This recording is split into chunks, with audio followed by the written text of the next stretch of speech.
അസ്സലാമു അലൈക്കും വറഹ്മത്തുള്ളാ. എല്ലാവർക്കും നമസ്കാരം.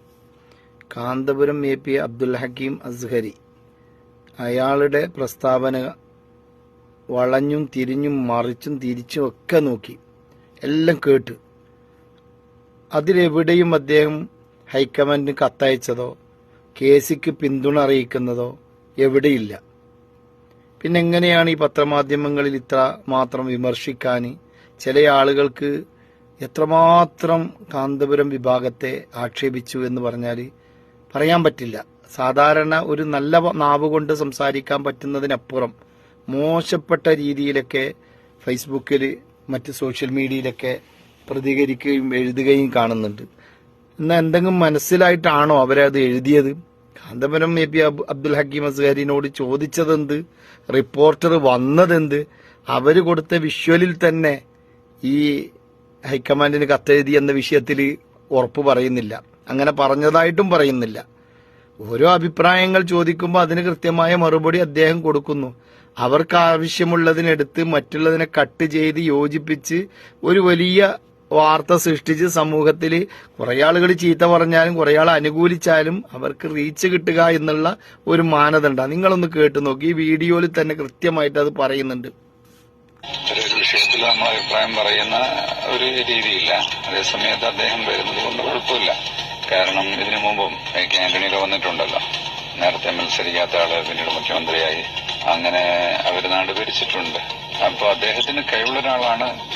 കേന്ദ്ര തലത്തിൽ രാജ്യം ഒട്ടുക്കും സംഘടനയുടെ സെക്രട്ടറി ആയി നിന്നൊരാൾക്ക് സ്റ്റേറ്റ് നയിക്കാൻ എന്തായാലും കഴിയുമെന്ന കാര്യം ഉറപ്പാ. പിന്നെ പാർട്ടിക്ക് അവരെ കേന്ദ്രത്തിൽ ആവശ്യമുണ്ടോ ഇവിടെയാണോ നല്ലത്, അതൊന്നും നമ്മളെ അഭിപ്രായം പറയേണ്ട ഒരു വിഷയമല്ല. കാര്യങ്ങൾ ഇങ്ങനെയൊക്കെയാണെങ്കിലും ഞാൻ ചോദിക്കട്ടെ, ഈ രാഷ്ട്രീയക്കാരെല്ലാം കഴിഞ്ഞതിന് ശേഷം ഈ കോലും തൂക്കിയിട്ട് എന്തിനാ ഇവരുടെ അടുത്ത് നിങ്ങൾ പോകുന്ന രാഷ്ട്രീയം ചോദിക്കാൻ? മതത്തിന്റെ കാര്യങ്ങൾ സംസാരിക്കുക. നിങ്ങൾ അവരിൽ നിന്നും നന്മ എന്തായാലും ഉദ്ദേശിക്കുന്നില്ല. പ്രത്യേകിച്ച് മീഡിയ വണ്ട് പോലെ, മീഡിയ വണ്ട് ആരോ കടിച്ചു തുപ്പി ഒരു എച്ചി കഷ്ണം എടുത്തിട്ട് പബ്ലിസിറ്റി ചെയ്യാണ് അവർ ചെയ്തത്. അവർക്ക് പ്രത്യേക ലക്ഷ്യവും ലാക്കും ഉണ്ട്. അതേ രീതിയിലാണ് റിപ്പോർട്ടർ ചാനലിലെ രഞ്ജിത്ത് ചെയ്തുകൊണ്ടിരിക്കുന്നത് എന്നുള്ളതാണ് ഞാൻ മനസ്സിലാക്കുന്നത്. റീച്ച് കൂട്ടാൻ വേറെ എന്തൊക്കെ പരിപാടികളുണ്ട്? ഇല്ലാ കഥകൾ മെനഞ്ഞുകൊണ്ട് ആളുകളുടെ പേര് ആക്ഷേപങ്ങളും അപഹാസ്യങ്ങളും സൃഷ്ടിക്കുന്ന ഒരു ചേരിതിരിവുണ്ടാക്കുന്ന ഒരു സമീപനം എന്തിനാണ്? ഇന്ത്യൻ യൂണിയൻ മുസ്ലിം ലീഗ് പ്രത്യേകിച്ച് UDF-ഉമായിട്ടൊക്കെ ഇന്നത്തെ നിലപാടുകൾ, അന്നേ സമസ്തക്ക് ഒരാശയം നിലപാടുകളുണ്ട്. ആ നിലപാടുകൾ തന്നെയാണ് അന്നും ഇന്നും പോകുന്നത്. ചില പ്രാദേശിക വിഷയങ്ങളിൽ ചിലപ്പോൾ അവർ അഭിപ്രായങ്ങൾ പറഞ്ഞേക്കാം.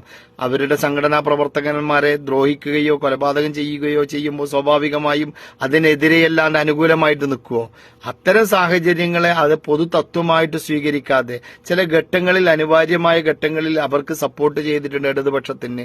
അതിനുപോലെ തന്നെ വലതുപക്ഷത്തിന് സപ്പോർട്ട് ചെയ്ത്. എന്റെ അറിവിലൊക്കെ ഏറ്റവും കൂടുതൽ UDF-ന്റെ പ്രവർത്തകരാണ്, കോൺഗ്രസിന്റെ പ്രവർത്തകരാണ് ഈ AP വിഭാഗത്തിലുള്ളത്. കുറഞ്ഞ ആളുകൾ ലീഗിലുണ്ട്. എന്നാൽ രണ്ട് വിഭാഗത്തിനും അല്ലാതെ ഇഷ്ടംപോലെ ചെയ്യുന്ന ആളുകളുണ്ട്, എല്ലാറ്റിലും നിൽക്കുന്ന ആളുകളുണ്ട്. അത് അവരുടെ വ്യക്തി സ്വാതന്ത്ര്യമാണ്. സമസ്ത നിലപാടുകൾ തന്നെ, നിയമങ്ങൾ തന്നെ അങ്ങനെയാണ്. നമ്മെ സഹായിക്കുന്നവരെ സഹായിക്കാം, അത് അവരവരുടെ ഇഷ്ടത്തിനനുസരിച്ച് വിട്ടുവിടും. അതിന്റെ മേലിൽ ആരും പോണ്ട. പിന്നെ കേരളത്തില് കാന്തപുരം വിഭാഗത്തിന് വലിയൊരു വോട്ടും ഒരു സംവിധാനം, ഒരു സെറ്റപ്പ്, ഒരു സംഘടനാ സെറ്റപ്പ് ഒക്കെ ഉണ്ട്.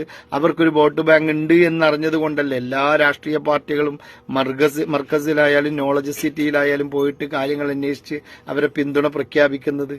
അത് ജനങ്ങൾ കണ്ടുകൊണ്ടിരിക്കുന്നതാണ്, യാഥാർത്ഥ്യമാണ്. ആ യാഥാർത്ഥ്യത്തെ നമുക്ക് മറച്ചു വെക്കാൻ കഴിയില്ല.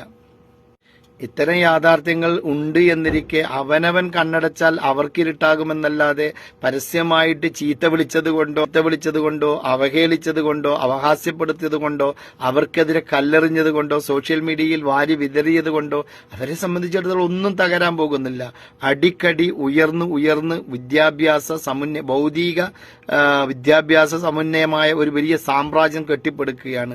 വരുന്ന തലമുറയെ വാർത്തെടുക്കുക, സത്യത്തിന്റെ സഹചാരികൾ, വലിയൊരു സ്നേഹത്തിന്റെ, സാഹോദര്യത്തിന്റെ, ഐക്യത്തിന്റെ വലിയൊരു സമൂഹത്തെ സൃഷ്ടിക്കുക എന്നുള്ളതാണ് ആ പ്രസ്ഥാനം ചെയ്യുന്ന ഏറ്റവും വലിയ കടമ. വിദ്യാഭ്യാസപരമായി താഴെ നിൽക്കുന്ന ആളുകളെ ഉയർത്തെഴുന്നേൽപ്പിക്കുക, അവർക്ക് വിദ്യാഭ്യാസ രാജ്യത്തിന്റെ ഭാഗവാക്കാക്കുക, ഇതൊക്കെ അവരുടെ ലക്ഷ്യങ്ങളാണ്. ഇത്തരം കർമ്മ പദ്ധതികളാണ് അവർ തുടർന്നുകൊണ്ടിരിക്കുന്നത്.